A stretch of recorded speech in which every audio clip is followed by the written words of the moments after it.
Masuk adik, masuk. Atas. Iya, masuk. Iya, udah.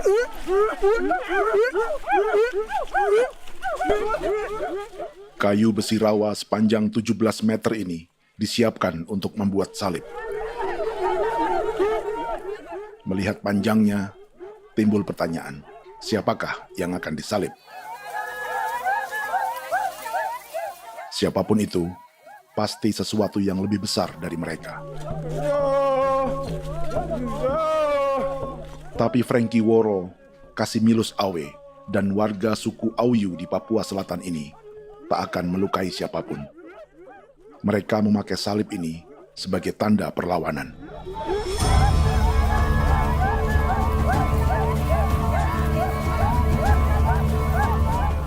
Yang mereka lawan memang lebih besar, yaitu pemerintah Republik Indonesia. Pemerintah sedang mengincar 2,5 juta hektar hutan orang Papua untuk proyek tanaman industri pangan dan energi.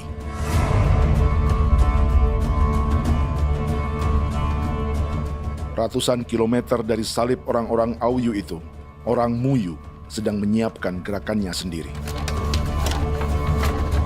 Tapi kali ini dalam bentuk sebuah pesta. Pesta yang disiapkan oleh marga Kimco Jinibju selama 10 tahun.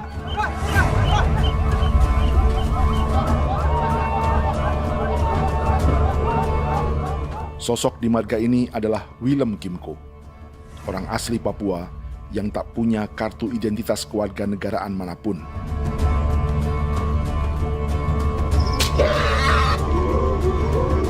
Pesta adat ini sudah cukup langka. Tak hanya di Papua, bahkan di kawasan Pasifik dan peradaban Melanesia. Awalnya bayarnya kalau pernah. Internet aja kok dia kelem bipnuka, dan kita ya kati kok belum barang dipo. Kau memang ambilnya kok kuning. Ada gagasan dan gerakan sosial di balik pesta orang-orang Muyu ini. Sama dengan gerakan salib merah yang dimulai orang-orang Auyu. Salib ini akan menjadi yang terbesar dari 1.800 salib merah yang telah ditancapkan berbagai suku di Papua Selatan dalam 10 tahun terakhir. Ribuan salib merah yang dipadukan dengan palang adat adalah tanda larangan yang menyatukan unsur-unsur adat dan agama. Kami percaya bahwa kalau memang kami sudah tidak mampu untuk menyelesaikan persoalan ini, dalam hal ini perusahaan tidak bisa masuk, berarti kami minta bantuan kepada nenek moyang dan Tuhan. Atribut perang orang Auyu ini diukir atau dilukis, digambar di batang salib ini dengan tujuan bahwa kami larang dengan sangat keras. Jadi apabila siapapun, baik dari antara kita sendiri yang melanggar batas ataupun pihak lain yang mengganggu keselamatan hak tanah adat kami, maka kami siap untuk melakukan ancaman perang. Salib-salib ini tidak ditancapkan di halaman-halaman gereja, melainkan di tanah dan hutan adat, di dusun-dusun sagu, dan di tempat-tempat yang disakralkan. Sebab 1.800 palang adat dan salib ini memang bukan semata tentang agama, tapi untuk mencegah negara dan perusahaan memasuki tanah dan hutan adat mereka. Papua bukan negara kosong.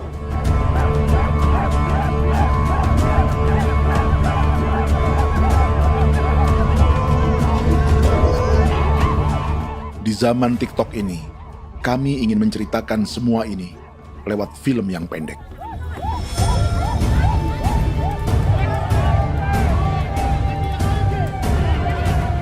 Tapi kami jelas gagal.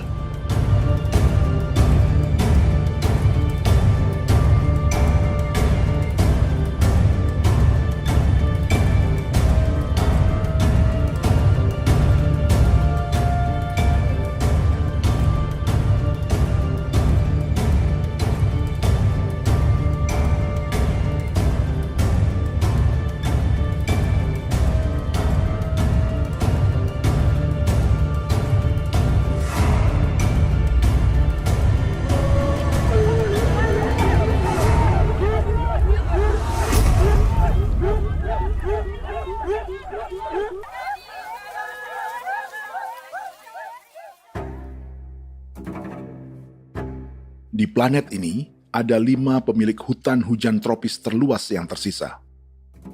Kongo di Afrika, Brazil, Peru, Bolivia, dan Indonesia.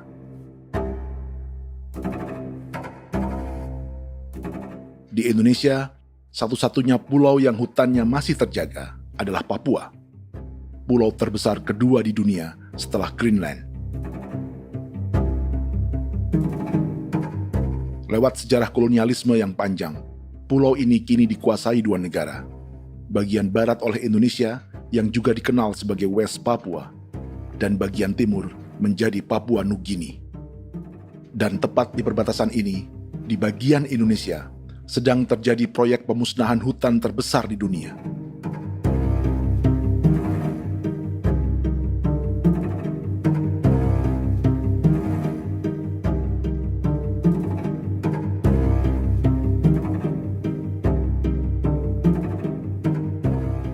Pemerintah Indonesia sedang membuka lebih dari 2,5 juta hektar hutan untuk sawit, tebu, padi, dan peternakan. Ini disebut proyek strategis nasional untuk lumbung pangan dan energi yang jadi ambisi 3 presiden. Bagian terbesar direncanakan untuk mencetak sawah seluas 1,3 juta hektar. Lalu bagian lain akan ditanami tebu seluas 560.000 hektar untuk gula dan bioetanol. Setiap liter bensin di Indonesia akan dicampur bioetanol 10% atau E10. Ada 10 perusahaan di proyek ini, dan semuanya dimiliki oleh 1 keluarga saja. Berikutnya, ada areal sawit seluas 400.000 hektar untuk biodiesel. Targetnya mencampur 50% solar dengan minyak sawit atau B50. Dan terakhir, pemerintah akan membuka peternakan seluas 380.000 hektar. Jadi, apa yang salah dengan proyek pangan dan energi ini? 5 orang Papua dalam film ini akan menjawabnya.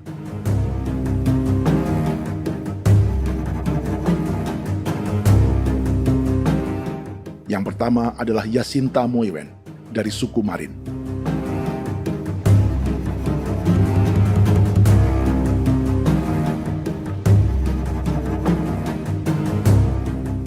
Yasinta dan warga di distrik Ilwayap di Merauke sudah menjadi korban. Hutan dan rawa sebagai sumber pangan dan ekonominya telah dihancurkan. Jalan sepanjang 135 km sedang dibuat, dan di kiri kanannya akan dicetak 1 juta hektar sawah. Mereka sulit menolak atau melawan. Salib sudah digeser, masih datang lagi dengan senjata mereka nih. Karena proyek ini juga dijaga tentara. Macam-macam senjatanya.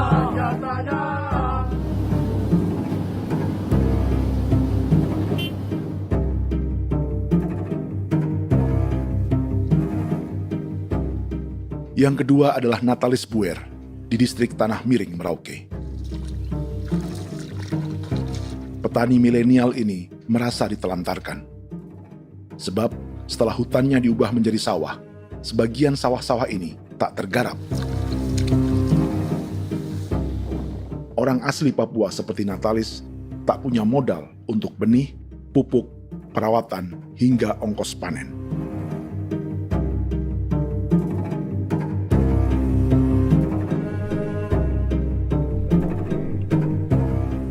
Orang ketiga adalah Vincent Kuipalo dari suku Yenan di distrik Jagebob, Merauke.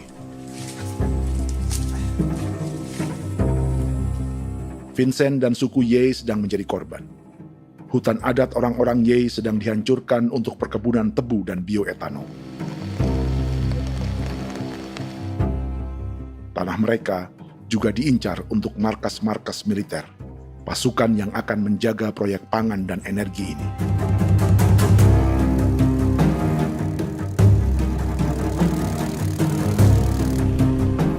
Yang keempat adalah Frankie Woro dari suku Auyu di distrik Fofi, Kabupaten Bovendigul.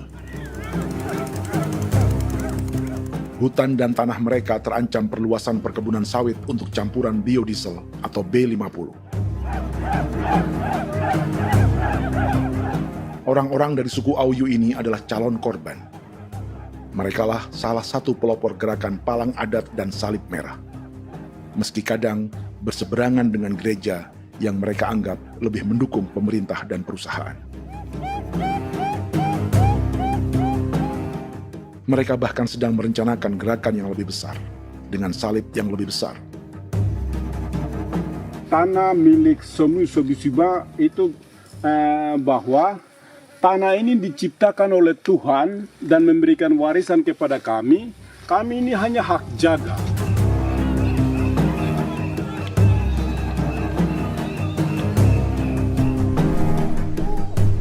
Sosok kelima adalah Willem Kimco dari suku Muyu di Bovendigul. Tokoh adat dari Muyu ini hidup di garis belakang proyek negara, sehingga belum menjadi korban. Tapi mereka sedang bersiap menghadapi segala kemungkinan. Tinggal di belantara dan perbatasan membuat sebagian mereka tak punya status kewarganegaraan. Tapi mereka telah hidup jauh sebelum ada Indonesia atau Papua Nugini.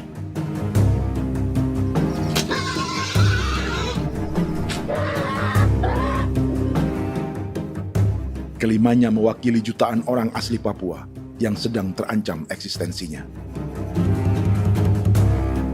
Jika kita merasa kepunahan peradaban Neanderthal di Eropa, Aztec dan Inca di Amerika, atau aborigin di Australia adalah sejarah masa lalu, film ini menceritakan bagaimana pemusnahan sebuah bangsa dan kepunahan sebuah peradaban sedang terjadi di masa hidup kita. Kepunahan bukan karena kerusakan lingkungan dan ruang hidup semata, juga karena dihantam 60 tahun operasi militer.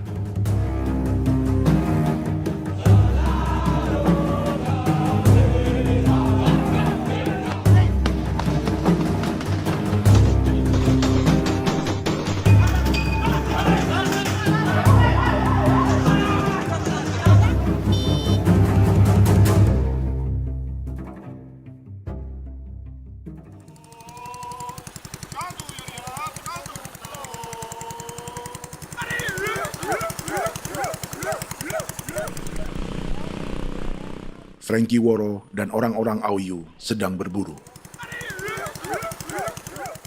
Tapi lokasi perburuan mereka mulai dikuasai perusahaan perkebunan sawit.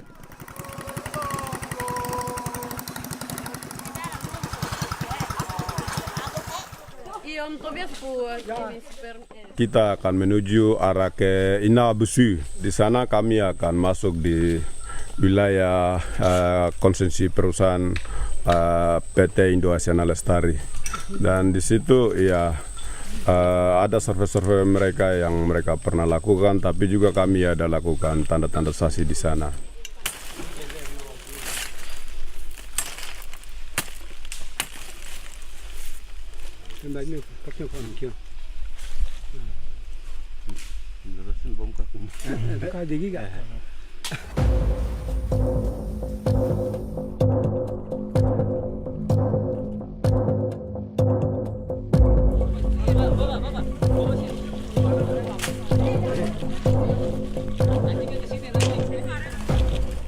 Dapat dengan yang induknya, tapi karena induknya dia lari dan terlambat kerja, akhirnya yang bisa kita dapat dia punya anak ini saja.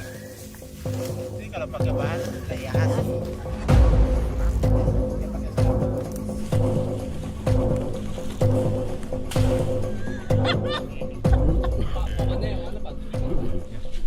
Pohon ini pohon bitanggur, dia punya kayu ini kita biasa gunakan untuk kerja perahu, dan juga kulit depu getanya itu kita pakai untuk kerja ini, panah-panah ini lem, jadikan lem ini, panah-panah. Hutan ini adalah supermarket bagi suku Auyu. Juga lumbung pangan atau bank untuk menyimpan deposito kekayaan alam. Hutan juga tempat yang penuh dengan sejarah suku, situs budaya, dan tempat-tempat sakral. Inilah yang sedang mereka pertahankan dari incaran pemerintah dan perusahaan. Untuk semua alasan ini, mereka menancapkan ribuan salib merah.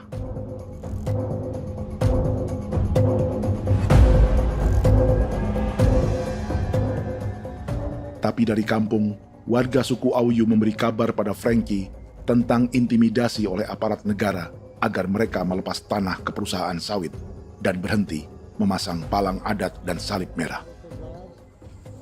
Ada beberapa titik yang saya sudah siap, tetapi di sini emergensi dari saya, terutama di Kampung Sokangon, PT Damai Timber. Dia mengganggu saya dengan menggunakan kekerasan maupun pihak hukum.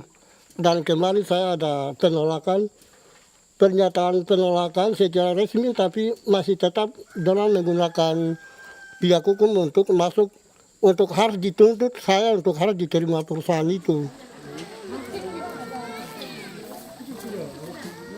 Kita di situ ada 15 marga, tetapi 15 marga juga tidak setuju. Marga-marga siapa yang terima dan marga-marga mana saja yang menolak. Nanti kita lihat dari pertimbangan itu, dan di situ dan kita undang mereka untuk bicara dengan kami. Sebagai sosok yang aktif dalam gerakan, warga Auyu terus memberi informasi lapangan kepada Frankie yang tak selalu berada di kampungnya. Izin pernyataan yang mereka paksa saya untuk tanda tangan itu, tapi sementara saya tidak tanda tangan. Data semua ada di tangan saya. Ya. Baik, kalau gitu itu lebih bagus karena tanda tangan itu yang berbahaya. Iya. Tanda tangan itu yang lebih berbahaya karena sekarang ini modern dan canggih, dan itu yang mereka biasa pakai untuk tipu muslihat. Mereka biasa pakai itu di tanda tangan itu. Betul. Dari Bambisa juga di Sofia dia masuk untuk memaksakan kami marga untuk harus menerima perusahaan itu. Tapi kemarin kami sudah menolak. Babinsa di sini nama bosku. Itu yang sekarang strategi militer yang sekarang mereka pakai. Jadi yang penting masyarakat itu yang benar-benar mau menolak siap dukung ketua marga siapa yang nanti tampil.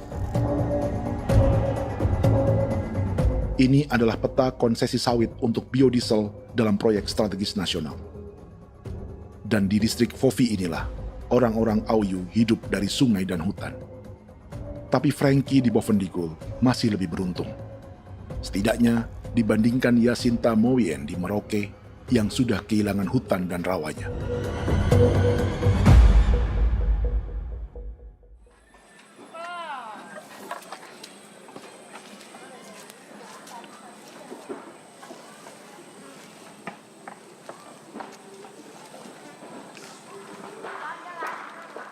Yasinta dari suku Marin adalah petani sayur di Kampung Wanam, distrik Ilwayap, Merauke. Memanfaatkan lahan yang ada, ia berkebun dan menjual hasilnya ke pasar kampung. Ini ekonomi warga di Wanam untuk menghasilkan uang, lalu memberi barang kebutuhan yang tak bisa mereka produksi sendiri. Tapi kehidupan sebenarnya ditopang oleh ekosistem hutan dan rawa. Inilah sumber pangan utama dan peradaban mereka.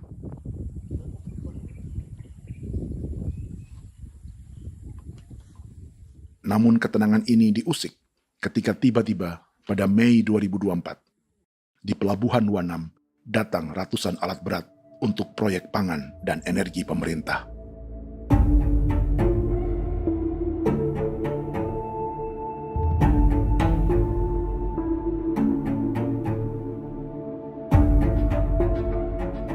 Kami masyarakat setempat kami tidak tahu. Kami kaget pagi-pagi kapal sudah ada di pelabuhan kami.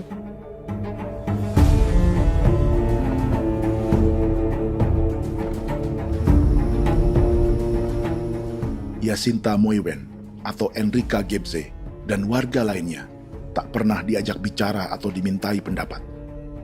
Seakan-akan Papua adalah tanah kosong. Kita suka kaget yang dong bawa turun alat berat dong bawa turun, kita kaget masyarakat. Dorang subongkar itu kayu-kayu.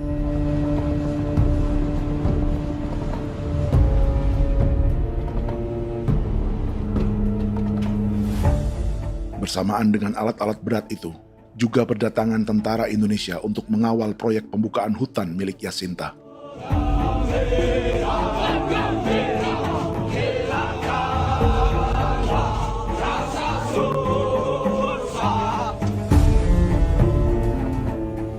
Ribu alat berat didatangkan dari Cina ke Papua oleh perusahaan bernama John Lin Group sebagai kontraktor pemerintah. Ini disebut sebagai pesanan eskavator terbesar di dunia dengan nilai 4 triliun rupiah. Misinya membuka hutan dan rawa milik orang Marin, salah satunya untuk membangun jalan sepanjang 135 km. Sementara di kiri kanannya akan dicetak sawah yang ditargetkan seluas 1,3 juta hektar. Jalan berupa garis lurus ini bukan rute tradisional ekonomi masyarakat. Jalan ini akan menghubungkan kawasan perkebunan sawit dan tebu di sebelah timur, juga untuk mobilisasi pasukan militer. John Lin Group adalah perusahaan yang dimiliki Andi Samsudin Arsyad atau yang dikenal dengan Haji Isam. Sebagian orang mengenalnya sebagai pengusaha yang hobi balapan mobil.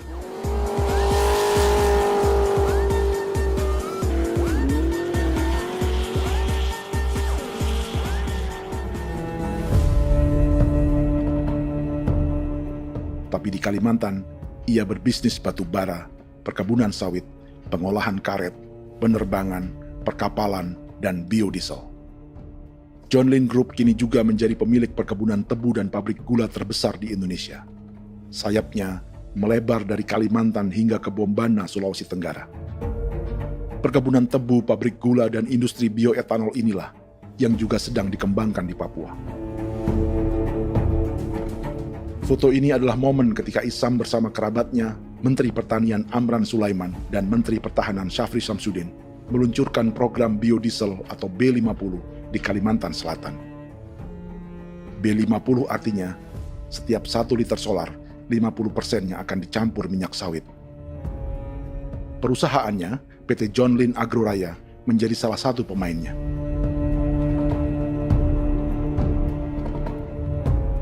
Sepanjang tahun 2025, saham PT John Lin Agroraya pernah naik hingga 700%.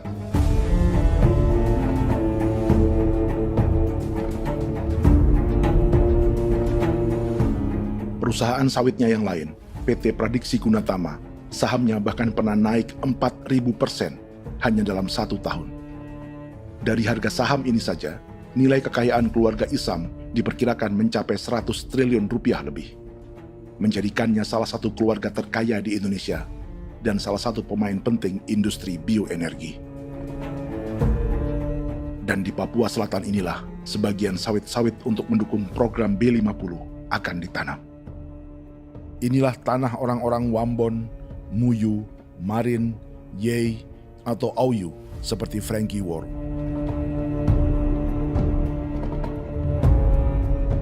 Haji Isam pernah menjadi tim kampanye nasional Presiden Joko Widodo dalam pemilu 2019 saat melawan Prabowo.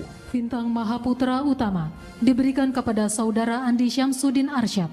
Beliau berjasa luar biasa dalam mendorong pertumbuhan ekonomi daerah maupun nasional. Setelah menjadi presiden, Prabowo memberi gelar kehormatan Bintang Mahaputra Utama pada Isam.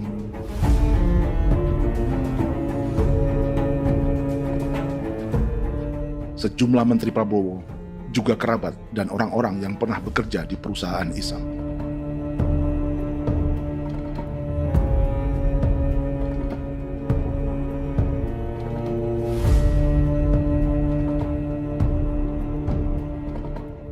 Lawan sebesar inilah yang sedang dihadapi Jacinta di kampung Wanam, Merauke. Atau petani perempuan lain seperti Enrika Gebze. Jadi alam kita ini sudah rusak. Jadi kita itu biasa jalan dari sini tuh harus pasang jerat di situ, harus cari makan di situ lagi. Itu tempat-tempat itu pasang-pasang jerat, tempat babi, rusa, sekarang sudah tidak ada lagi.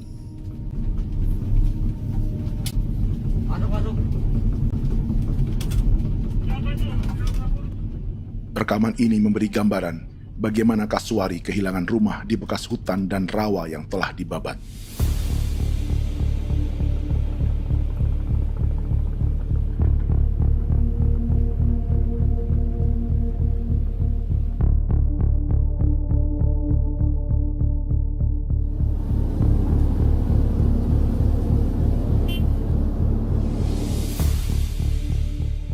Keterlibatan tentara dalam proyek pangan dan energi di Papua memakai dalih bahwa ancaman terhadap negara kini tak hanya perang secara militer, tapi juga melalui pangan dan energi. Kementerian Pertahanan pun terlibat karena proyek ini dianggap operasi militer selain perang. Jadi tugas kamu adalah menjaga sumber cadangan pangan nasional. Macam-macam senjatanya,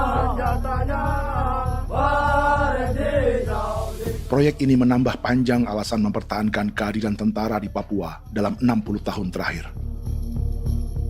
Saat ini, jumlah tentara Indonesia di Papua mencapai 56.000 personel, atau ada 1 tentara untuk setiap 100 orang Papua.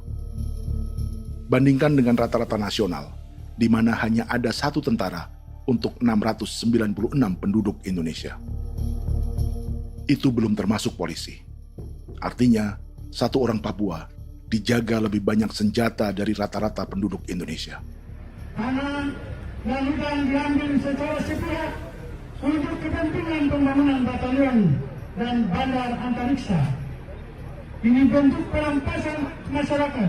Penolakan kehadiran markas-markas militer terjadi di sejumlah tempat di Papua. Tak hanya karena trauma dan ketakutan, juga karena mengambil tanah-tanah adat.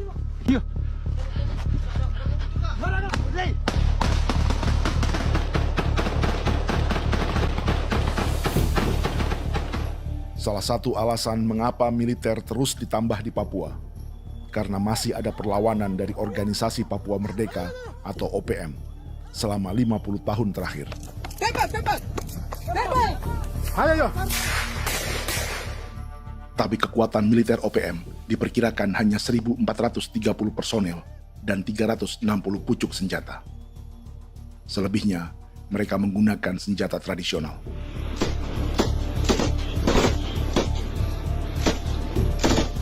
Dengan demikian, kekuatan tentara dan polisi di Papua 58 kali lebih besar dari gerilyawan Organisasi Papua Merdeka.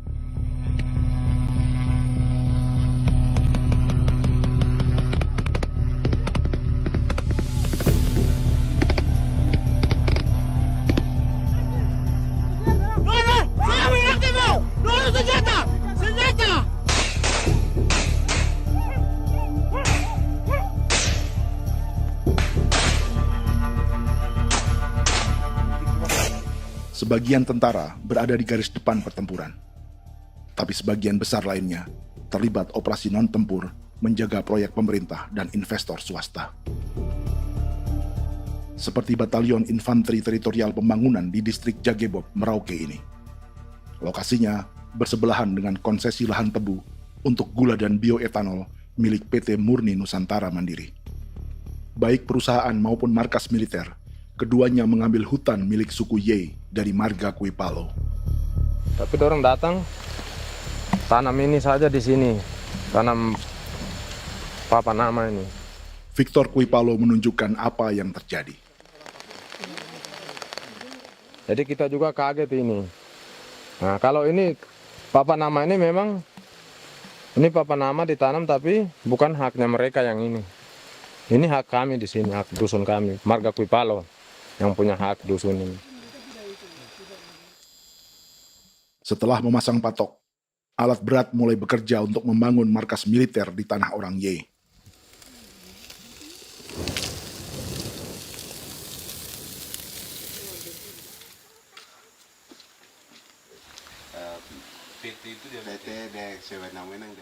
Kehadiran markas militer mengkhawatirkan warga yang pernah mengalami trauma. Takut kenapa? Kalau macam yang awal macam sekarang Bu Kampung hidup ini kan aman. Terus kenapa harus didirikan korem di sini? Bukankah dengan adanya korem semakin aman, ada tentara di sini? Kalau untuk kampung kayaknya tidak bisa aman kalau ada tentara, paling masyarakat dipukul itu ini. Kalau kampung hidup begini malah saya sejahtera dan saya punya masyarakat. Apa pernah ada pengalaman buruk sebelumnya dengan tentara di daerah sini? Ada yang cerita waktu pos-pos di sini tuh di 13, 12 itu zaman katanya Patimura. Memang kasihan. Malah kita punya orang ini yang dianiaya betul, dipukul. Disuruh kerja bakti tidak mau atau lama mencari, namanya kita pangkur sagu itu butuh waktu 1 minggu. Kalau lama begitu ya paling diseret dapat pukul itu. Operasi militer Indonesia di Papua dimulai tahun 1962 lewat Operasi Trikora. Tapi perlawanan bersenjata pertama di Papua baru dilakukan tahun 1965 di Manokwari. Nanti tanggal 1 Mei jam 12.30 pemerintahan di Irian Barat mutlak akan jatuh di tangan.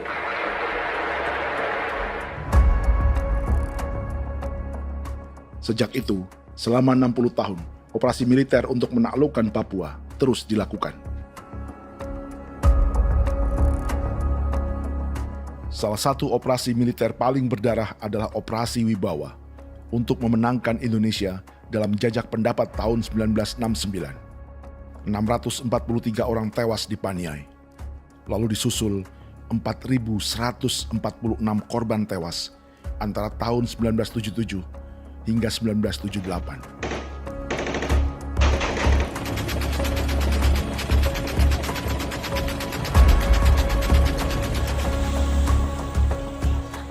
Operasi militer ini menimbulkan gelombang pengungsian hingga kini. Dewan Gereja Papua mencatat 103.000 orang menjadi pengungsi pada tahun 2025 dan nyaris tak diberitakan media-media Jakarta.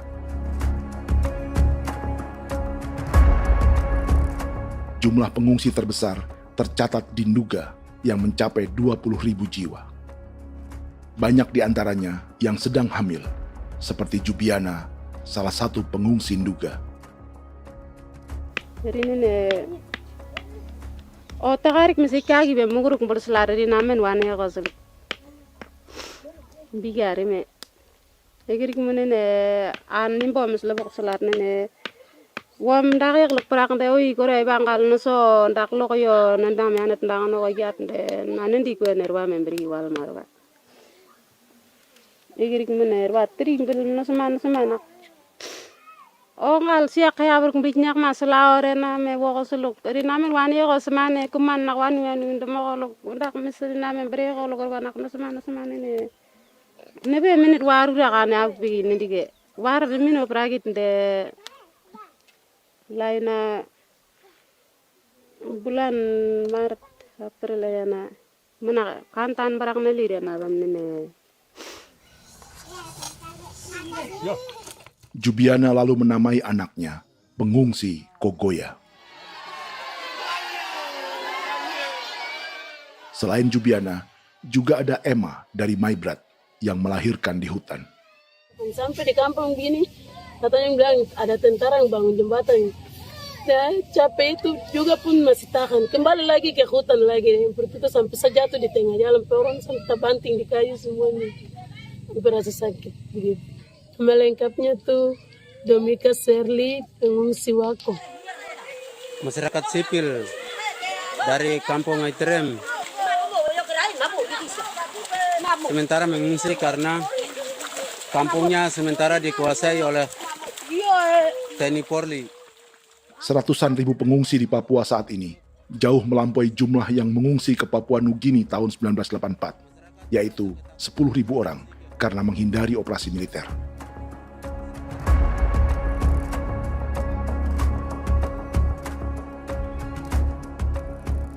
Bersamaan dengan operasi militer, eksploitasi sumber daya alam Papua juga dilakukan sejak masuknya tambang emas dan tembaga Freeport pada tahun 1967.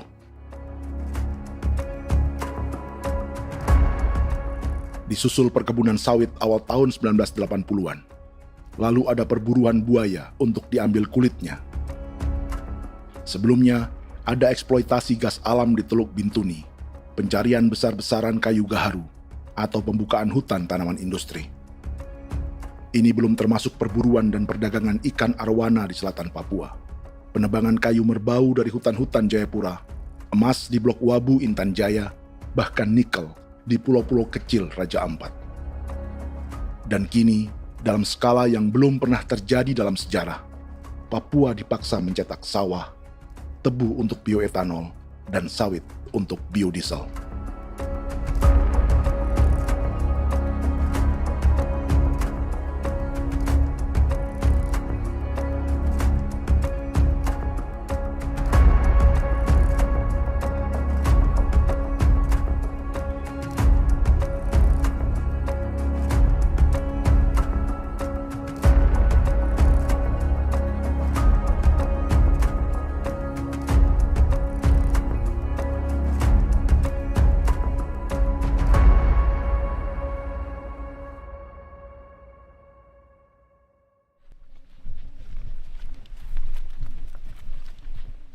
Inilah yang sedang menimpa keluarga Vincent dan Victor Kuipalo di Merauke. Hutan mereka diambil untuk markas militer dan industri perkebunan, PT Murni Nusantara Mandiri. 1 dari 10 perusahaan yang diberi konsesi untuk menanam tebu dan memproduksi gula serta bioetanol seluas 52.000 hektar.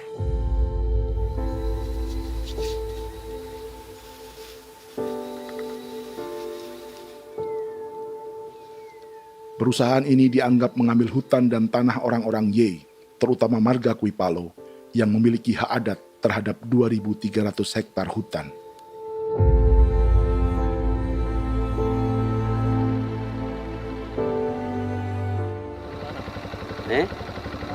Tentara? Tentara. Oh iya, tentara.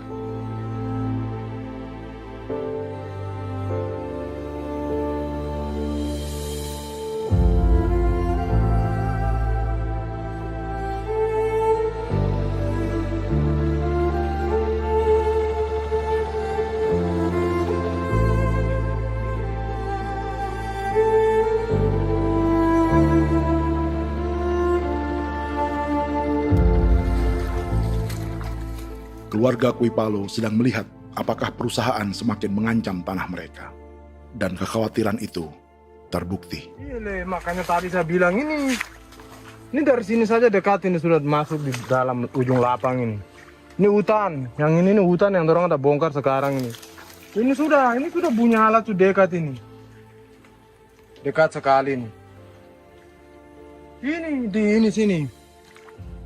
Nacau, kelapa itu yang jalan lama, jalan setapak ini. Dari udara, terlihat alat-alat berat semakin mendekati tanah orang-orang Ye, marga Kuipalo.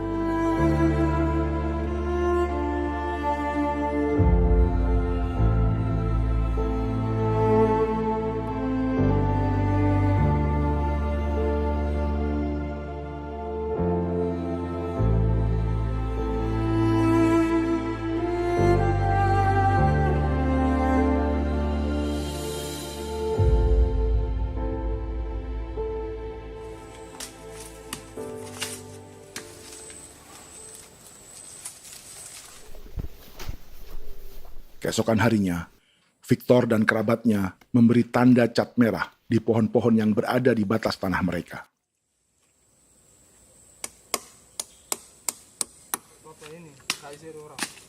Tapi tanda peringatan adat ini tak diindahkan perusahaan.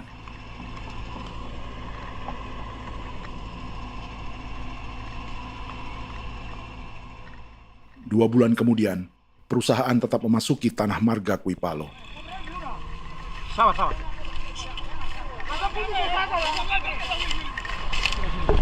manusia, kau lihat. Tapi tidak sudah sakit hati sekali saya katakan tadi. Ini sama baik ini kalau tidak berubah lagi tangan, kami juga punya tangan. Hanya beda rambut. Mister itu juga. Woi.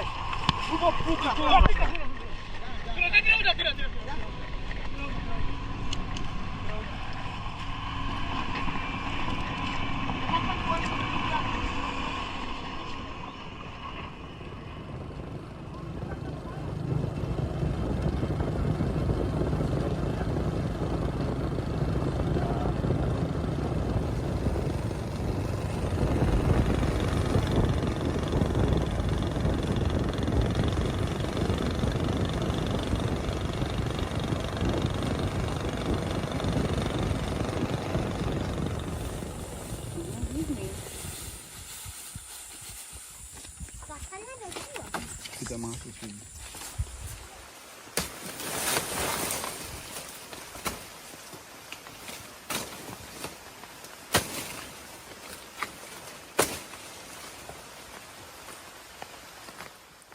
Jadi ya untuk itu seperti saya katakan tadi, apakah lebih baik kita tidak usah ada kah atau bagaimana, kita pisahkan,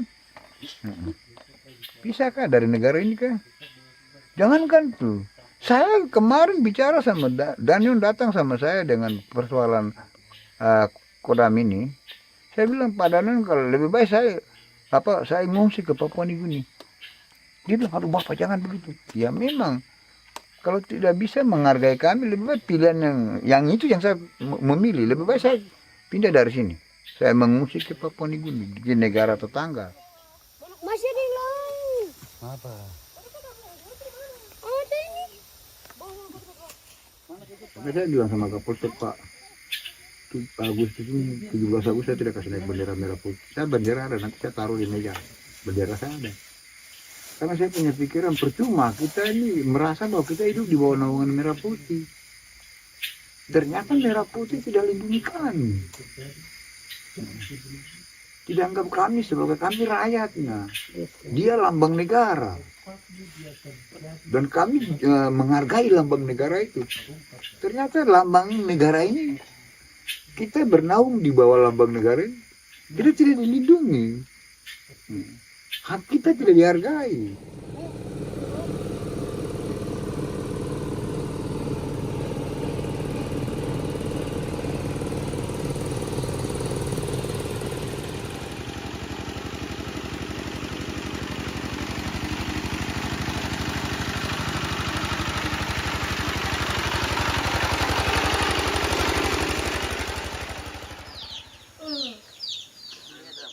Marga Kuipalo dari suku Ye terus mendapat teror dan intimidasi agar melepas tanah mereka yang hanya dihargai Rp300.000 per hektar.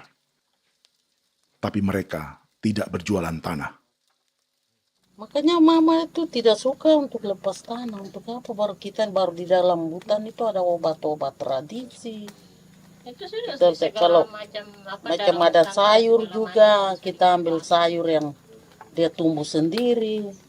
Jadi kita ini mau kemana, kalau itu sudah digusur, ya habis. Kita ini jadi penonton. Jangan sampai kita ini duduk minta di jalan. Jadi kita tidak mau seperti itu. Makanya tanah itu kita tidak melepas.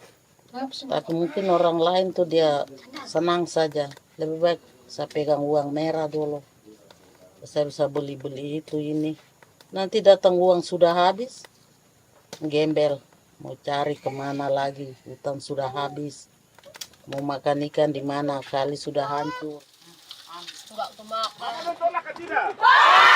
Seperti Yasinta di Wanam, suara dan gerakan kaum perempuan Papua sangat nyaring dan tak bisa diabaikan.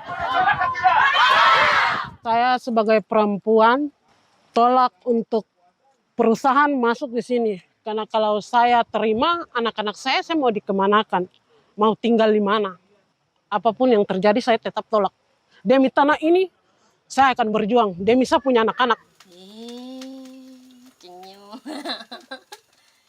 Yang katanya mengutamakan anak Papua, nyatanya yang kerja kebanyakan ya orang-orang Jawa. Dan sendiri orang Jawa, tapi bukan mau bicara yang tidak-tidak. Memang kenyataannya seperti orang-orang Papua itu diterbelakangkan, kurang diutamakan, gitu.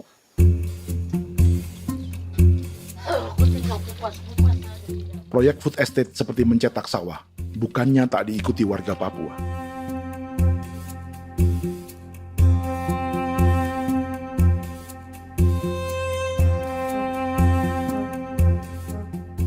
Salah satunya Natalis Buer di distrik Tanah Miring, Merauke.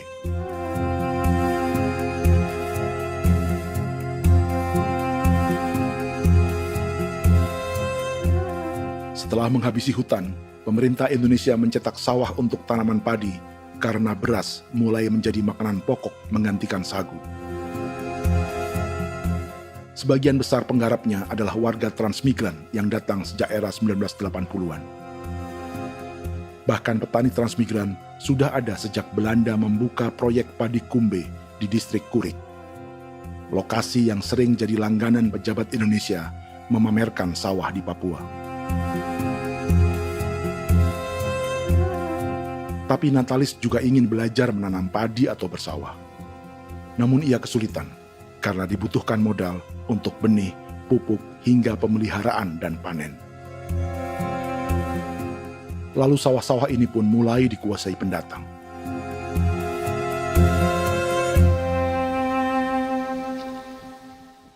Tapi sejauh ini di kampung kami ini yang saya lihat memang ada kelompok kami punya di sini yang sudah tergabung dalam Gapoktan, kemudian masuk dalam optimalisasi lahan.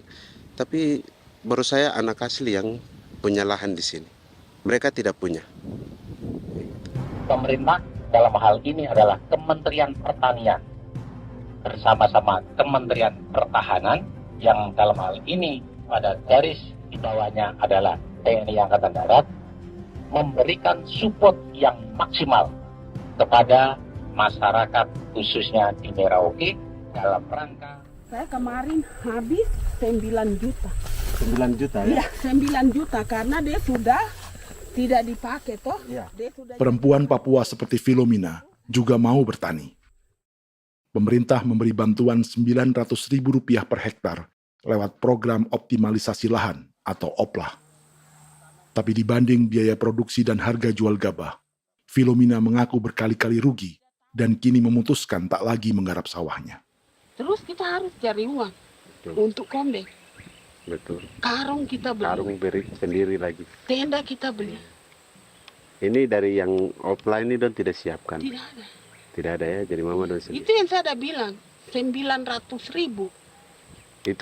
Itu modal untuk kerja sawah ini. Mulai dari kerja sampai nanti panen. Panen. Wih, ngeri sekali. Iya, lucu toh? Tidak dapat itu. Betul, Mam. Kalau disuruh tanam ubi berhektar-hektar, mari datang. Kita tahu cara rawatnya bagaimana, tanamnya bagaimana, tanam model bagaimana supaya hasilnya model begitu. Kita tahu. Kalau yang ini kan kita baru belajar.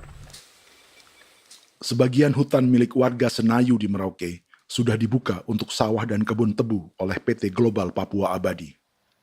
Proyek pertanian ini dikerjakan oleh Kodim Merauke. Mereka melepas sebagian tanah karena ingin belajar bertani. Saya punya nenek moyang tidak ajar saya tanam padi. Tapi saya mau berubah. Generasi saya yang berikut ini besok lusa tidak bisa makan pisang, sagu. Namun program optimalisasi lahan yang dijanjikan dengan berbagai bantuan tak dirasakan Filomina. Obat rumput beli, obat padi beli, jonder kita bayar, bahkan bibit masih kurang, cari bibit lagi beli.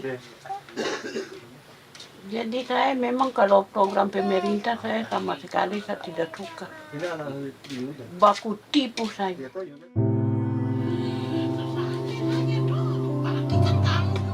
Mereka merasa ditinggalkan sendiri, jatuh bangun belajar bertani padi. Sementara sumber pangan dan air yang semula mudah didapat, kini telah berganti sawah dan kebun tebu. Dulu kita masih bisa jalan, nanti masak di kali, pakai air kali. Minum pakai air kali. Sekarang, kok mau masak?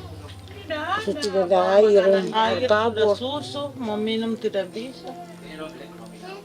Sudah dengan obat. Don semprot debu itu saja drone. Drone yang semprot. Saya lihat di itu. Jadi kita bukan drone yang terbang di atas untuk disemprot. Iya, itu semprot.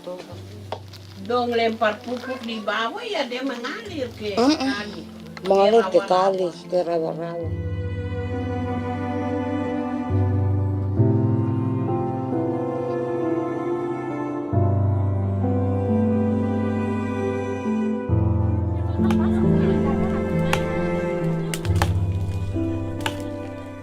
Seperti pertanian sawah bagi orang Bali atau Toraja, bagi orang Auyu dan suku-suku lainnya di Papua Selatan, sagu juga bukan semata tentang pangan.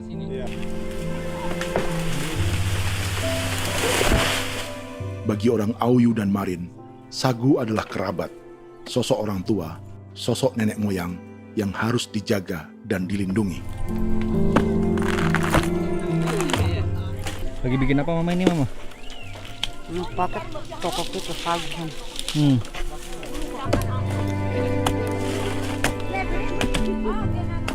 Kami diingatkan oleh leluhur, sagu itu tidak boleh digusur dan tidak boleh diganggu dengan cara apapun, dan di dalam rangka kepentingan apapun tidak boleh. Kamu harus bela, bahkan sampai nyawa pun harus menjadi taruhan demi membela keselamatan keberadaan sagu di atas tanah ini.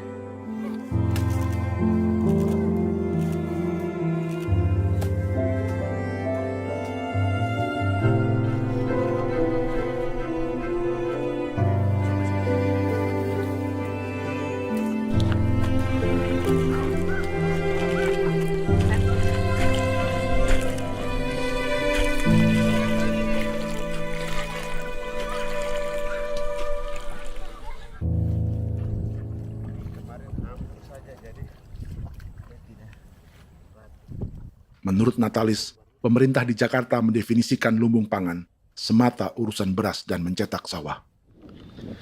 Sebenarnya orang Papua itu bukan tidak bisa bertani. Kami tanam ubi itu bagian dari pertanian. Nah, pertanian yang dimaksud oleh pemerintah itu harusnya selalu, itu kalau bisa pemerintah harus spesifikkan. Pertanian apa yang dimaksud? Pertanian tanam padi atau pertanian tanam ubi, petasan dan lain-lain. Ini yang harus dispesifikkan dulu. Begitu, sehingga tidak menjustifikasi kami orang asli Marin bahwa kami tidak bisa bertani. Bukan. Kami buka kebun besar-besar di sana, bahkan bermeter-meter, ratus-ratus meter pakai sekop, bukan pakai ekskavator, tapi ini pakai skop. Itu pertanian, begitu. Bagi Natalis, alih-alih memaksimalkan sawah-sawah yang sudah ada untuk petani Papua, pemerintah selalu membuka hutan baru, seperti dikerjakan perusahaan John Lynn Group dan melibatkan tentara. Padahal, sejarah keterlibatan militer dalam proyek food estate atau cetak sawah adalah sejarah kegagalan yang bertubi-tubi 4 presiden selama 30 tahun terakhir.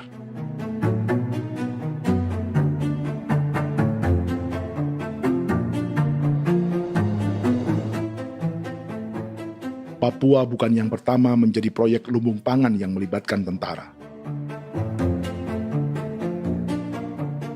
Kalimantan telah menjadi korban 30 tahun sebelumnya.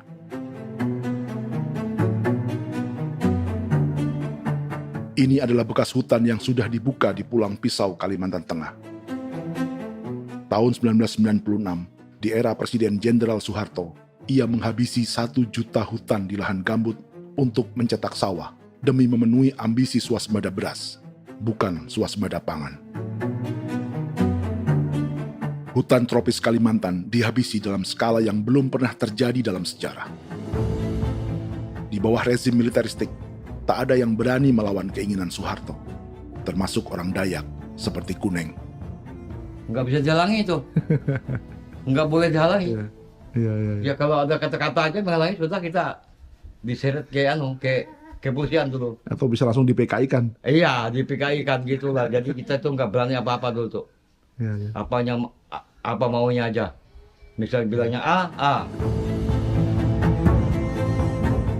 Setahun setelah pengundulan hutan skala besar itu, tahun 1997, Untuk pertama kalinya, Kalimantan mengalami kebakaran lahan dan kabut asap terbesar dalam sejarah.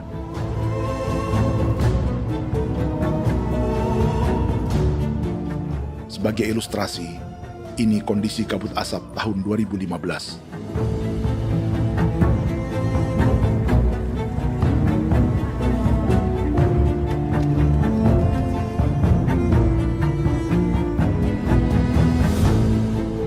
Proyek 1 juta hektar sawah Jenderal Soeharto itu gagal. Bendungan dan saluran irigasi mangkrak hingga kini. Mei 1998, rezim Soeharto tumbang, 2 tahun setelah ia menumbangkan jutaan hektar pohon di Kalimantan. Setiap tahun, lokasi ini menyumbang kebakaran dan kabut asap yang merugikan jutaan orang. Sawah yang berhasil di Kalimantan justru bukan sawah yang dibangun Jenderal Soeharto, melainkan yang dirintis para transmigran sejak era 1980-an. Sawah-sawah inilah yang ikut digarap oleh militer di era Presiden Joko Widodo. Dan hasil dari proyek food estate Presiden Jokowi itu sama sekali jong nih, nggak ada harapan lagi sudah seperti ini. Tapi Jokowi terus memperluas area food estate hingga 16.000 hektar. Presiden Jokowi juga menyerahkan urusan lumbung pangan ini kepada Prabowo yang saat itu menjadi Menteri Pertahanan. Salah satunya di Kabupaten Gunung Mas, Kalimantan Tengah, untuk membuka perkebunan singkong seluas 31.000 hektar. Food Estate Singkong Jenderal Prabowo ini dimulai dengan membuka 600 hektar hutan di Tawai Baru. Proyek singkong untuk bioetanol ini pun dijaga tentara. Dan seperti Jenderal Soeharto, proyek Jenderal Prabowo ini pun gagal.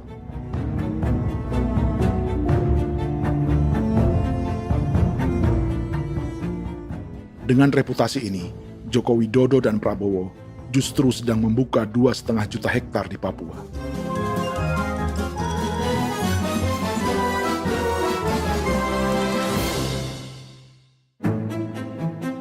Setelah Jenderal Soeharto, Presiden Jenderal Susilo Bambang Yudhoyono juga mencoba membuka food estate di Papua sejak tahun 2010. Namanya Merauke Integrated Food and Energy Estate atau MIFE. Proyek ini juga gagal. Lalu di lokasi yang sama, Jokowi berusaha meneruskan dengan proyek mencetak sawah 1,2 juta hektar yang juga gagal. Sekarang yang paling siap adalah 1,2 hektar. Yang 1,2 juta hektar. Dan kini, Prabowo yang pernah gagal dengan 600 hektar singkong di Kalimantan justru akan mengulangi di Papua dengan skala 2,5 juta hektar. Di daerah Papua pun harus ditanam kelapa sawit supaya bisa menghasilkan juga BBM dari kelapa sawit. Dalam setiap proyek pangan dan energi di Papua, yang lebih menonjol bukan tanaman pangannya, melainkan untuk energi atau bahan bakarnya. Sawit untuk biodiesel dan tebu untuk industri bioetanol. Ada 10 perusahaan yang diberi konsesi hingga 0,5 juta hektar untuk tebu. Dan 10 perusahaan itu dimiliki oleh 1 keluarga saja.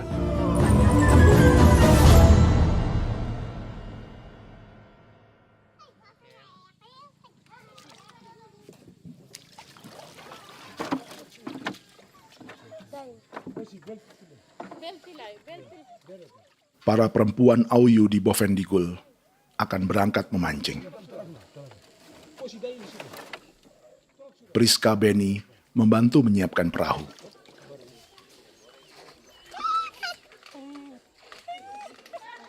Mereka akan mengumpulkan bahan pangan di hutan untuk persiapan acara penancapan salib merah berikutnya.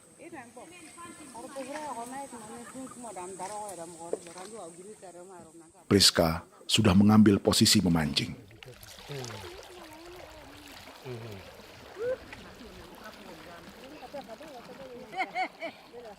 1.800 salib merah telah dipasang di wilayah adat berbagai suku di Papua Selatan untuk menghalau perusahaan sawit dan tebu.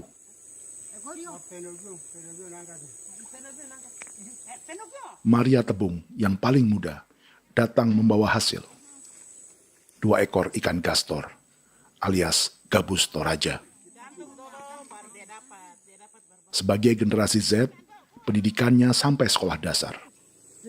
Di perusahaan perkebunan seperti sawit atau tebu, ijazah SD hanya bisa menjadi buruh kasar. Tapi ia tak tertarik. Karena kita hidup itu dari alam, kita pancing, juga di darat, bawa anjing, terus bikin pagar sagu, dapat babi, bawa baru kita makan. Jadi kita tidak mau perusahaan masuk. Sementara Priska Beni masih mencari peruntungan. Tapi baginya, menjadi nelayan di Sungai Fofi masih lebih baik daripada bekerja 9 tahun di perkebunan sawit. Sudah pengalaman, jadi kita tidak mau lagi. Seberapa lama ketika kerja itu? Selama di sana. 9 tahun di sana. 9 tahun? Saya baru pulang dari perusahaan. Selama 9 tahun kerja di sawit, bisa punya rumah kah? Atau Tidak. motor kah? Tidak. Johnson kah? Tidak. Cuma makan saja. Pendapatan juga kan tidak lebih. Habis dimakan.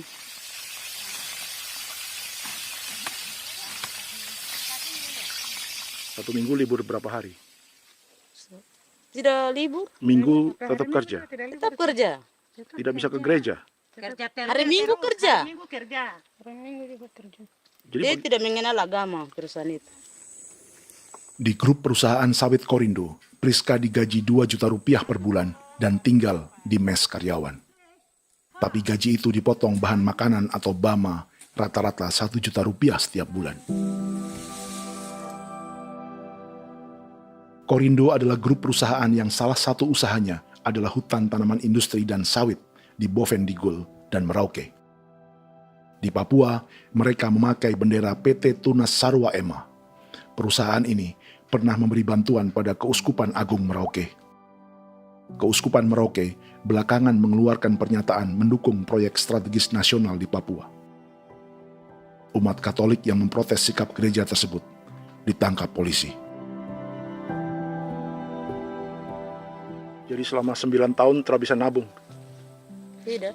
Makan saja. Makan saja. Makan saja. Menabung bagaimana? Keperluan banyak. Sudah sampai. Habis di anak-anak uang sekolah. Uang 1 juta itu mana sampai. Mau nabung juga tidak cukup. Sudah pengalaman, jadi kalau di sini perusahaan mau masuk tidak.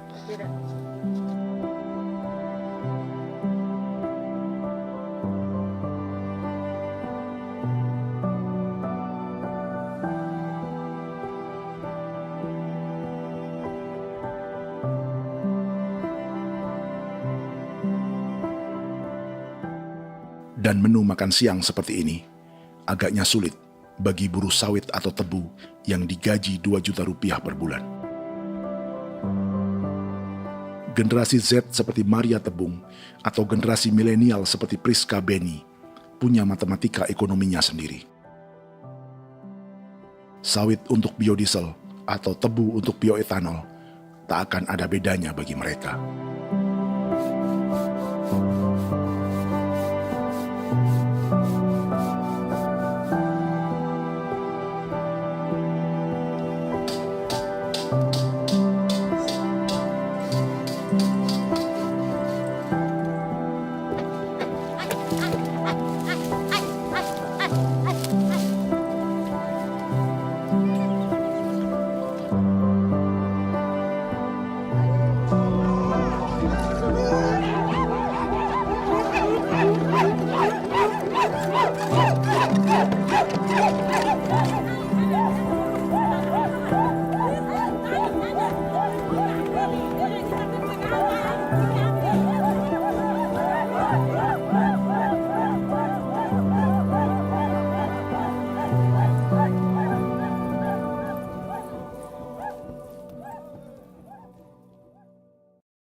Perkebunan tebu 1,5 juta hektar di Merauke adalah ide 3 presiden untuk menggenjot penggunaan bioenergi sebagai campuran bahan bakar fosil. Selain swasembada pangan, swasembada energi di daerah Papua pun harus ditanam kelapa sawit supaya bisa menghasilkan juga BBM dari kelapa sawit. Juga tebu menghasilkan etanol. Singkong, kasava juga untuk menghasilkan etanol. Bioetanol adalah bahan bakar nabati atau tumbuhan yang dapat dicampur dengan bensin. Sama dengan program biodiesel yang mencampur solar dengan minyak sawit. Pertamina saat ini sudah menjual BBM bioetanol dengan campuran 5% yang dipasarkan dengan merek Pertamax Green 95. Tapi pemerintah ingin menaikkan kadarnya menjadi 10% atau E10. Maka ke depan kita akan mendorong untuk ada E10. Kemarin malam sudah kami rapat dengan Bapak Presiden. Bapak Presiden sudah menyetujui untuk direncanakan mandatori 10% etanol. Idenya untuk mengurangi ketergantungan pada bahan bakar fosil yang diimpor dan menimbulkan polusi.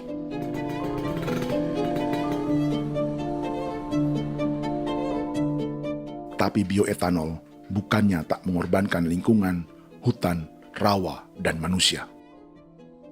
Karena program E10 membutuhkan 7,3 miliar liter bioetanol, maka lahan yang dibuka untuk menanam tebu bisa mencapai 1,3 juta hektar. Sementara saat ini, luas perkebunan tebu di Indonesia hanya 500 sampai 600 ribu hektar. Artinya, butuh lahan baru hingga 800 ribu hektar untuk menanam tebu. Dan 500 ribu hektar diantaranya sedang dibuka di Papua. Hutan yang tadinya untuk menumbuhkan pangan berubah jadi tanaman untuk bahan bakar di jalanan. Kecepatan pulihnya hutan beradu dengan jumlah dan kecepatan kendaraan di jalanan.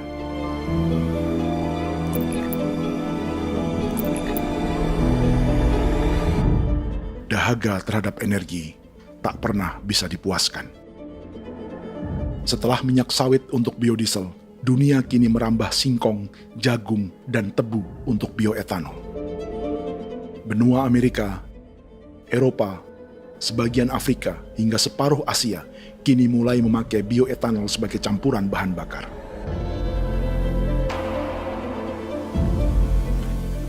Selain perebutan lahan, masa depan dunia juga dibayangi semakin mahalnya harga pangan karena persaingan antara perut manusia dengan tangki kendaraan. Ini adalah lokasi perkebunan tebu dan bioetanol PT Murni Nusantara Mandiri yang mengancam tanah Vincent Quipalo dan orang-orang Ye di Merauke. Beberapa kilometer di selatan adalah PT Global Papua Abadi yang mengancam tanah orang-orang Muyu dan Marin. Dua perusahaan ini adalah bagian dari 10 perusahaan yang mendapat konsesi lahan untuk tebu dan bioetanol di Merauke.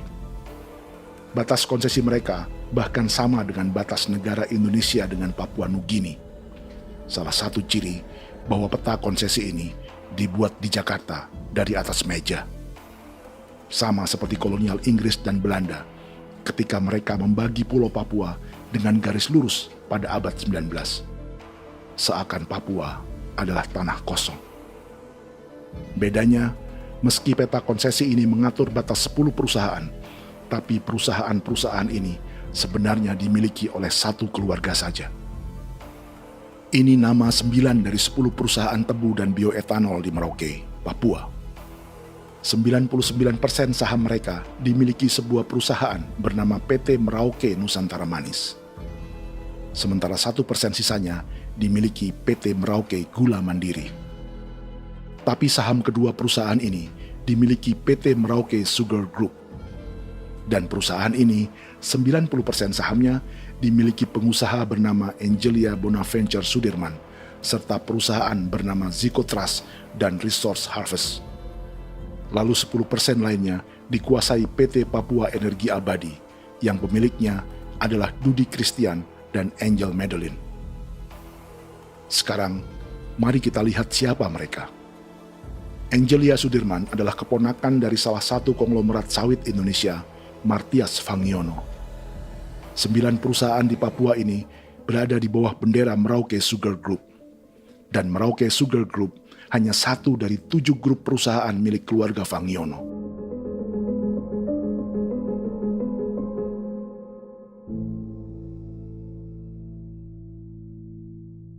Ini Martias Fangiono.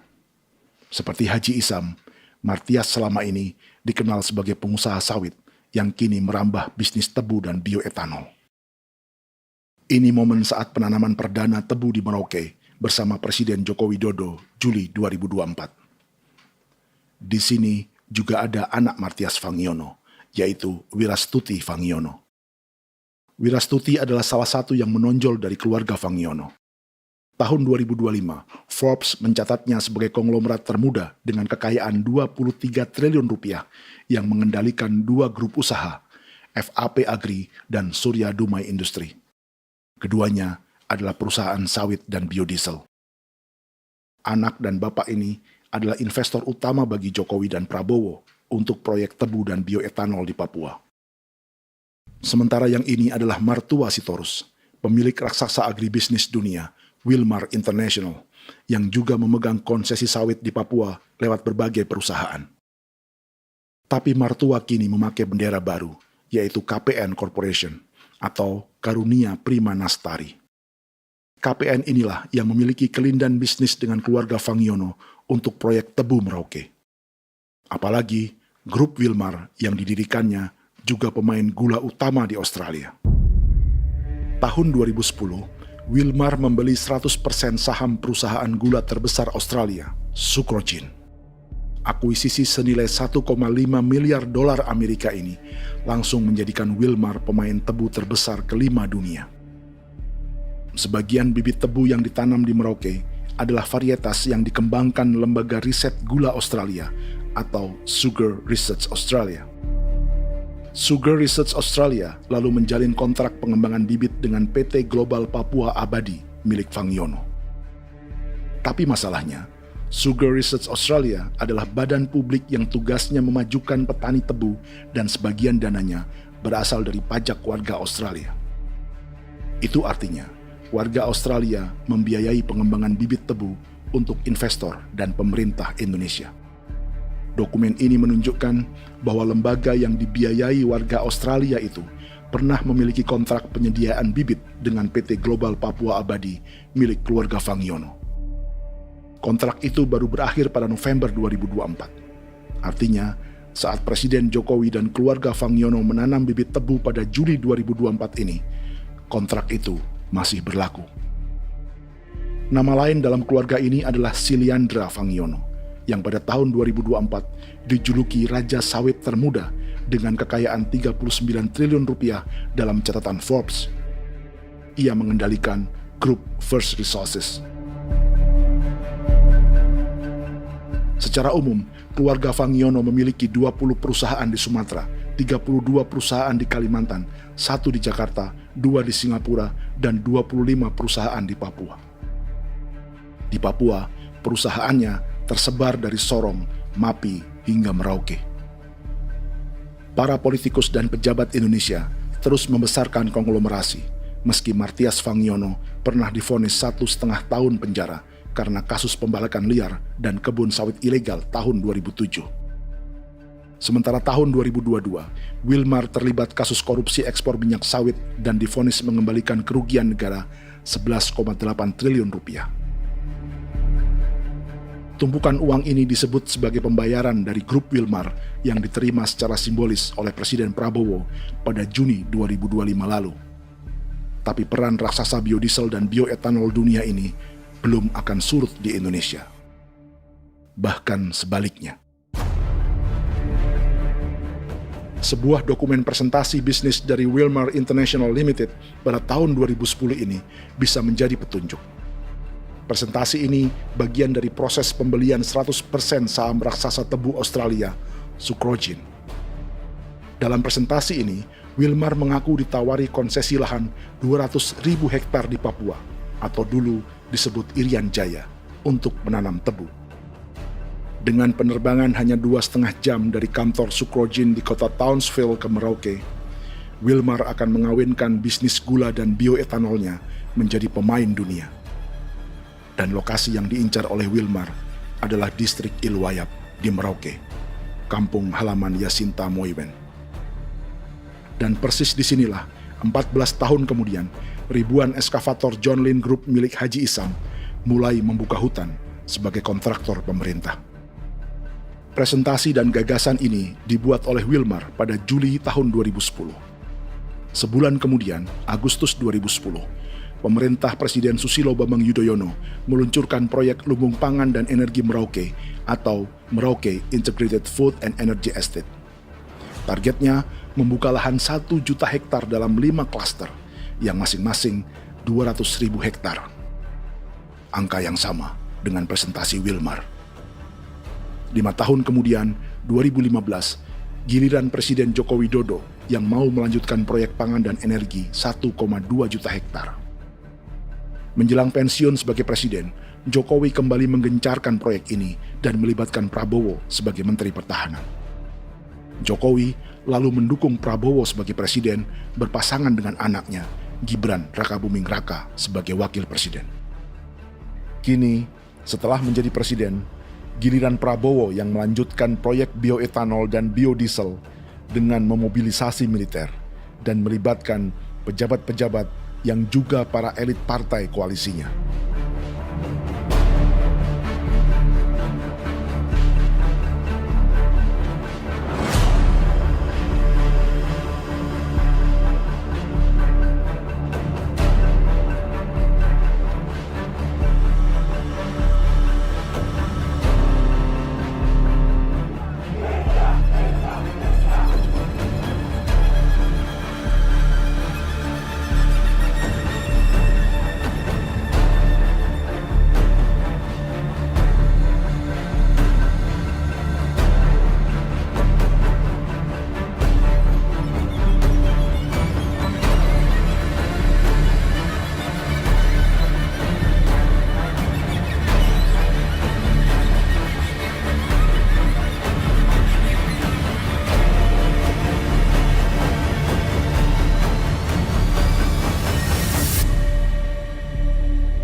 Tahun lalu, hutan-hutan di Pulau Jawa dalam waktu singkat berubah menjadi perkebunan tebu di bawah rezim kolonial Belanda. Orang Jawa menjadi buruh dan petaninya dipaksa menanam tebu. Dari kolonialisme dan politik tanam paksa itu, Belanda memperkaya negara dan para investornya. Tak puas membuka hutan untuk perkebunan di Jawa dan Sumatera, kolonial Belanda menanam tebu hingga di Suriname dan mengerahkan ribuan orang Jawa sebagai buruh pada tahun 1890. Inggris yang sudah menguasai negara seluas India dan Papua Nugini pun masih menanam tebu jauh di tengah Samudra Pasifik, di tanah orang-orang Fiji. Lalu memindahkan puluhan ribu orang India menjadi buruh di sana. 200 tahun sebelumnya, ratusan ribu orang Afrika bahkan diperbudak untuk bekerja di perkebunan-perkebunan tebu Spanyol dari selatan Eropa hingga Karibia, Kuba, atau Jamaika. Jika dulu tebu menjadi gula atau emas putih, kini cerita kolonialisme tebu berlanjut di Papua untuk bahan bakar nabati atau bioetanol. Dan seperti semua cerita tentang kolonialisme, akan ada yang berpesta dan ada yang membayar. Dalam setiap cerita pesta kolonialisme, baik di Jawa, Karibia, atau di Papua, selalu melibatkan para elit lokal, dari pejabat, perwira, hingga agamawan. Tapi dalam setiap kolonialisme, juga selalu ada cerita tentang mereka yang mempertahankan diri dan melawan.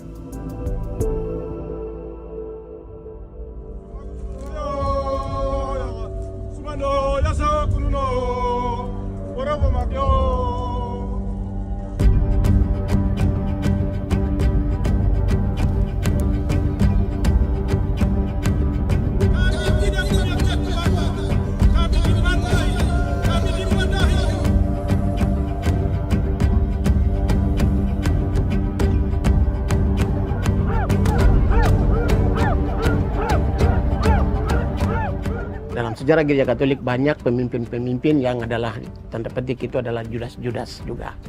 Jadi itu sudah pasti karena itu adalah manusia. Satu sisi sebagai manusia dalam perjalanan digoda, apalagi ada dalam posisi-posisi jabatan, ya mungkin banyak tawaran-tawaran lain, lalu disitulah terjadi pergeseran keberpihakannya kepada misi gereja tadi itu untuk umat, untuk mereka yang tertindas. Orang kirim eksavator, orang kirim tentara, orang kirim polisi. Pukul kami bukan pencuri, kami tidak pernah mencuri orang barang. Kami tidak pernah menangis ke orang lain. Kami tidak pernah menangis ke kita bapak mama, kami menangis kepadamu. Tuhan kami lemah. Tidak tahu. Ini hijau orang datang ke bangsa kami, ke wilayah kami untuk kasih habis kami.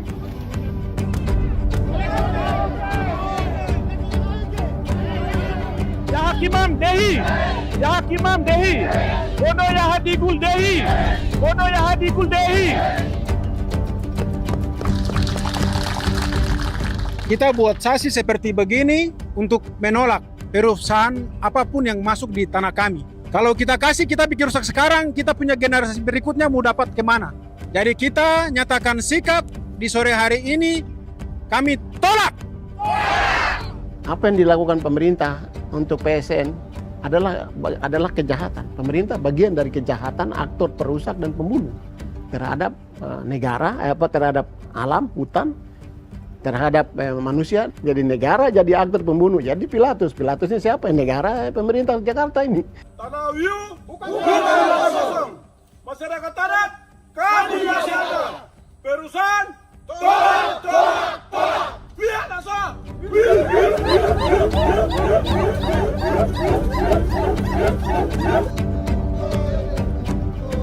Jika tanah adat dan hutan adat hilang, kami mau hidup di mana? Maka di sini saya mau bilang, negara jangan tipu-tipu kami lagi.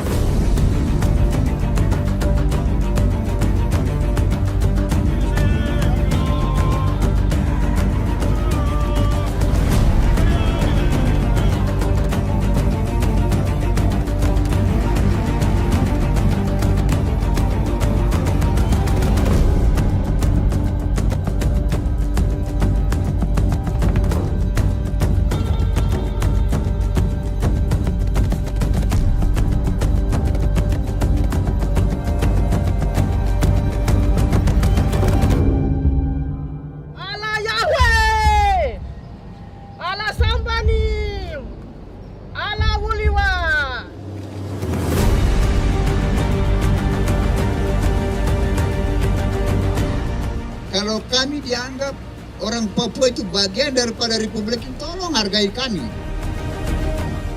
Dengan adanya PSN, PT, John Lindrup yang sudah menerobos tanah kami dan hutan kami, merusak alam kami. Itu yang kami datang ke Jakarta jauh-jauh dari Papua. Kami mau bersuara kepada Bapak Presiden Prabowo Subianto, di mana keadilan untuk masyarakat Papua.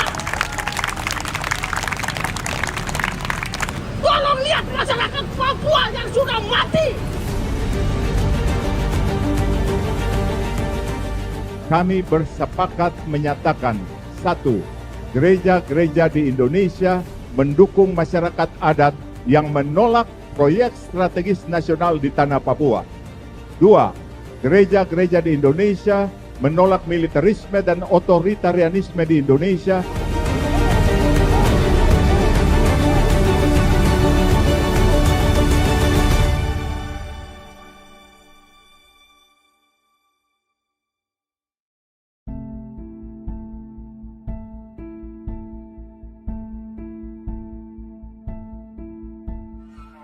Kita sering merasa banyak hal buruk sudah jadi cerita sejarah. Dan kita sekarang hidup lebih baik, lebih beradab, atau mustahil melakukan kejahatan seperti di masa lalu. Kita tidak lagi menghukum mati orang dengan memenggal kepalanya. Kita menembaknya atau menyuntik racun agar tertidur dan mati. Tapi ada hal-hal yang tak berubah.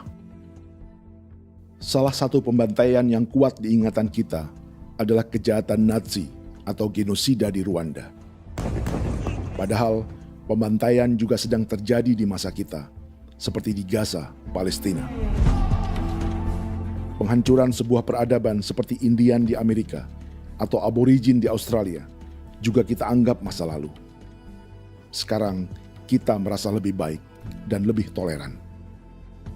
Padahal proses penghancuran bahkan pemusnahan yang sama sedang terjadi terhadap bangsa Melanesia di Papua. Begitu juga dengan praktik kolonialisme. Kita merasa penjajahan seperti dilakukan Portugis, Inggris, atau Belanda sudah menjadi sejarah. Dan Indonesia tidak mungkin menjajah. Padahal itulah yang sedang terjadi dan dirasakan di Papua.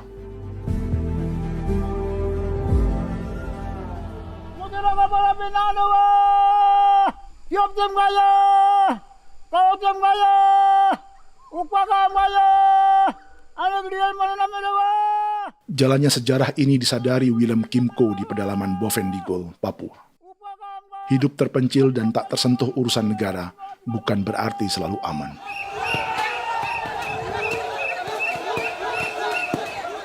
Untuk sampai di tempat ini, orang-orang Muyu menempuh 2 hari berjalan kaki mengarungi hutan, lembah, dan sungai. Termasuk mereka yang datang dari perbatasan Papua Nugini.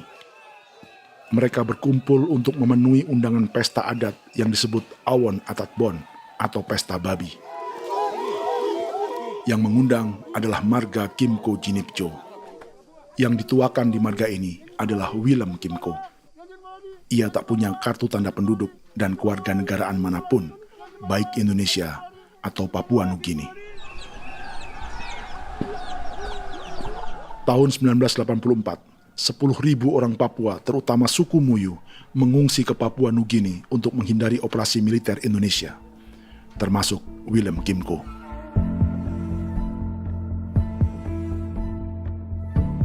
Apa yang membuat pesta adat ini istimewa? Apa bedanya dengan acara serupa yang dihadiri pejabat, tokoh agama, LSM, atau yang direkam oleh kru televisi dan konten kreator? 13, 14, 15, 18. Pertama, untuk membuat pesta babi, orang Muyu perlu persiapan selama 10 tahun. Sebab, babi-babi yang akan jadi bagian dari pesta ini tak boleh dibeli, alias harus dipelihara sendiri. Babi-babi ini bukan bantuan pejabat pemerintah, gereja, atau LSM.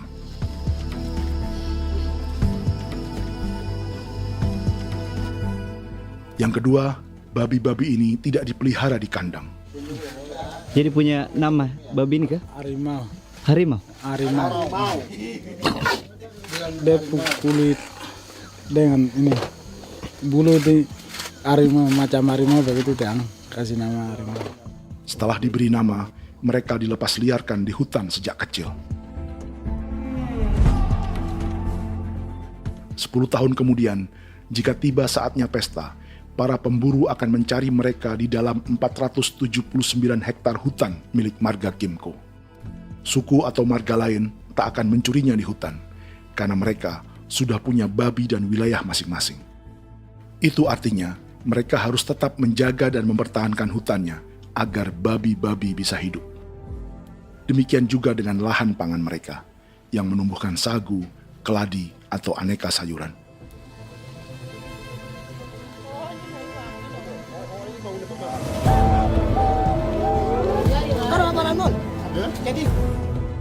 Yang ketiga, dalam Awon Atatbon atau pesta babi, binatang ini tidak dimakan secara gratis.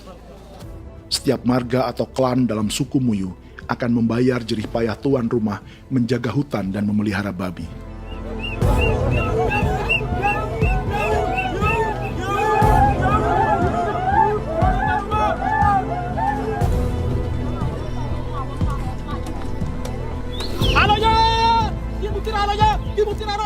Ini seperti arisan untuk menjaga budaya dan lingkungan. Bagian dari budaya dan ekonomi timbal balik yang ditandai dengan siklus memberi dan menerima.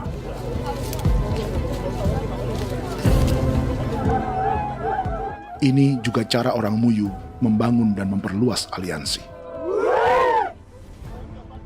Awon bet begul bet ulan yau kando azat peda nani azat peda jene liga nani o ado amte nana nani menene tene yage kepo ke mau ko di mana kepo ke mau mayat nih kep tetek no mayango kep kan betwene ke iftore wen ne tene ya kadek me oke kepo nanti ku tok kepo ke pasar itu orang kon kene man gini wane wanjo koko kati bolon ya bengo koko kuning bolon ya. Jika Willem Kimco dan marganya bisa menjaga hutan dan wilayahnya, marga lain ikut diuntungkan sebagai sebuah ekosistem. Demikian juga sebaliknya. Alasan keempat, mengapa pesta babi ini memiliki tempat khusus dalam peradaban orang Muyu, karena Willem Kimco khawatir peradaban mereka akan punah, menyusul ancaman terhadap ekosistem dan hutan. Setiap marga atau klan harus mengkonsolidasi diri dan membangun aliansi.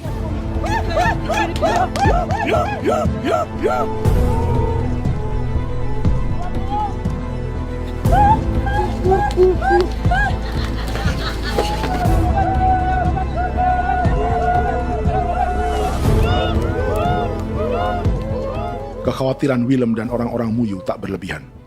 Ruang hidup mereka bersinggungan dengan proyek bioetanol dan biodiesel pemerintah Indonesia. Mereka juga tahu apa yang telah dan sedang menimpa suku lain seperti Auyu di Bovendigul atau Yainan dan Marin Anim di Merauke.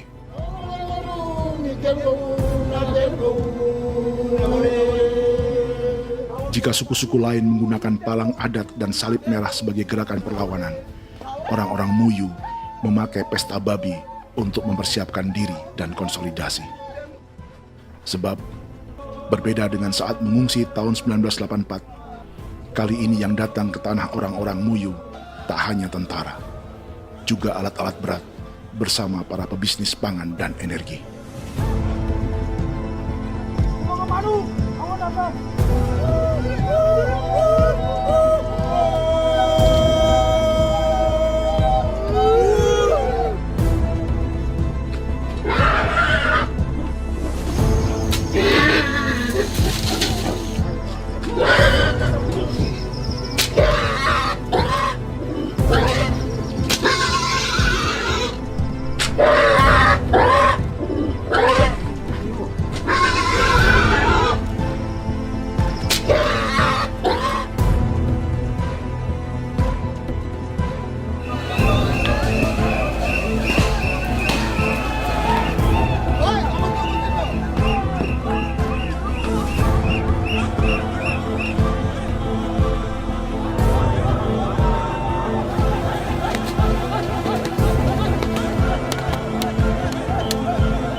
Thank you.